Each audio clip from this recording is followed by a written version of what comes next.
जी हाँ, बड़ी खबर ये है कि देश की सियासत में नई धुरी के संकेत मिल रहे हैं। एनसीपी प्रमुख शरद पवार से मिले हैं प्रशांत किशोर। पवार के घर पर दोनों नेताओं में करीब 4 घंटे की मुलाकात हुई है। एनसीपी प्रदेश अध्यक्ष जयंत पाटिल भी इस मीटिंग में शामिल हुए थे। मीटिंग में बाद में सुप्रिया सुले और रोहित पवार भी शामिल हुए। बैठक में यूपीए बंगाल चुनाव और आगामी चुनाव पर चर्चा हुई। मीटिंग में बगैर कांग्रेस के विपक्षी गठबंधन बनाने पर चर्चा हुई और प्रशांत किशोर इस वक्त ममता बनर्जी के रणनीतिकार हैं। बताया जाता है कि पश्चिम बंगाल में जो जीत ममता दीदी को मिली है उसके पीछे प्रशांत किशोर की ही स्ट्रैटेजी। ऐसे में ये मीटिंग बहुत अहम है। प्रशांत किशोर एनसीपी सुप्रीमो शरद पवार से मिलने उनके घर सिल्वर ओक पहुंचे। ये मीटिंग पहले 1.5 घंटे के लिए रखी गई थी, लेकिन देखते ही देखते 3 घंटे तक ये मुलाकात जारी रही। इस मुलाकात में एनसीपी के बड़े नेता और प्रदेश अध्यक्ष जयंत पाटिल भी शामिल हुए। मीटिंग के बाद न सिर्फ शरद पवार बल्कि सुप्रिया सुले सहित प्रशांत किशोर एक साथ निकले।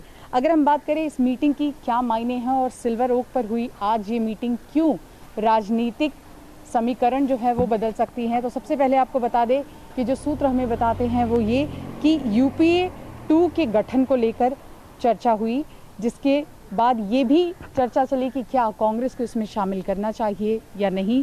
साथ ही कई ऐसे मुद्दे हैं, फिर वो चाहे बंगाल चुनाव का मामला हो या फिर आगामी अलग अलग प्रदेशों में जो चुनाव होने वाले हैं उनको लेकर हो। प्रशांत किशोर से ये मीटिंग शरद पवार की कई मायनों में अहम थी। ये भी जानकारी मिल रही है कि ये मीटिंग 1 महीने पहले ही तय होनी थी, लेकिन शरद पवार की तबीयत नासाज होने की वजह से इस मीटिंग को डिले किया गया। आखिरकार ये मीटिंग हुई। अब ये देखना वाकई दिलचस्प होगा कि इस मीटिंग के बाद राजनीतिक समीकरण महाराष्ट्र में क्या बदलते हैं और साथ ही यूपीए 2 के गठन को लेकर जो चर्चा चल रही है क्या इसका असर उस पर भी पड़ता है। कैमरा पर्सन सुभाषी दाम के साथ शिवांगी ठाकुर, TV9 भारतवर्ष।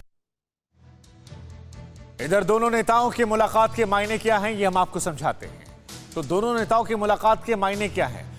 शरद पवार और अगर प्रशांत किशोर सामने आते हैं तो गैर कांग्रेसी गैर बीजेपी मोर्चे कवायद हो सकती है। ममता की पहल पर विपक्ष को एकजुट करने की कोशिश है। पवार को विपक्ष का चेहरा बनाने की कोशिश की जाएगी।